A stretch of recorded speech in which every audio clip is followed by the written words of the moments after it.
Fellow officers, Comrade Supreme Commander, Commander of the West Group of Forces, Colonel General Kovalev.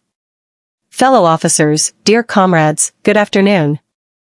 We held a similar meeting on October 25th consisting of the Chief of the General Staff, the Chief of the Main Operations Directorate, and the commanders of two groups of troops. The West Group and the Center Group. Then both the commander and the Chief of the General Staff reported on the situation that had developed at that time in Pokros and Kupiansk, where you managed to block large enemy military units.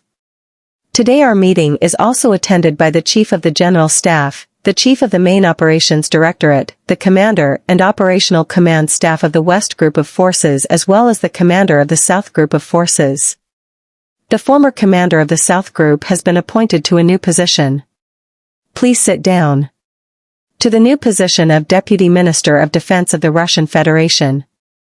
I am sure that in his new job he will use all his knowledge and experience as a combat commander which is in demand today. I would like to hear from the Chief of the General Staff about the situation in the area of responsibility of the Center Group of Forces. I did not invite the commander today. He has to solve the tasks facing him. As a matter of fact, you and I know what's going on. But I'd like you to report on the situation right now. And then I would like to hear from the new commander of the South Group of Forces. This is not a new job for you. Bearing in mind that you were the Chief of Staff of the same group. In this sense, our continuity is complete 100%. No one but you knows the situation in this direction better, as they say, literally and figuratively. You have the cards in your hands and I would ask you to focus your attention on this situation in Konstantinva during your report. As far as I know, fighting is already taking place inside this settlement and also in general. Tell us about the situation in the Kramatorsk-Dashkovsky area. Well, in general in this agglomeration and of course around Seversk. Then I would like to ask the commander of the West Group of troops to take the floor and report on the situation in Kupiansk as well as the situation on the left bank of the Oskil River. I am referring to Kapinsk-Uzlovoy and the surrounding area where as far as I know you also managed to block a significant enemy group.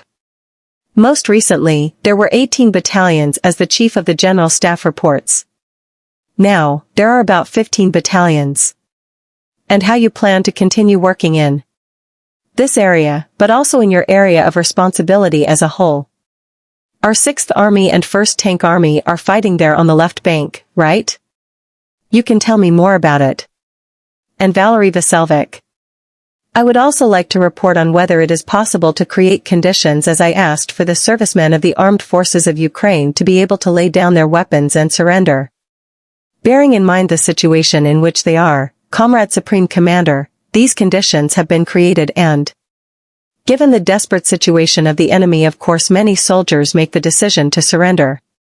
Music, but most of them, music, under threat of being shot or destroyed by their own drones cannot complete this task. At the same time, the political leadership of Ukraine does not give any instructions to its troops in this regard. I see. Well, actually, we already understand what the political leadership of Ukraine is. This is no longer any kind of political leadership since March last year. This is a group of individuals.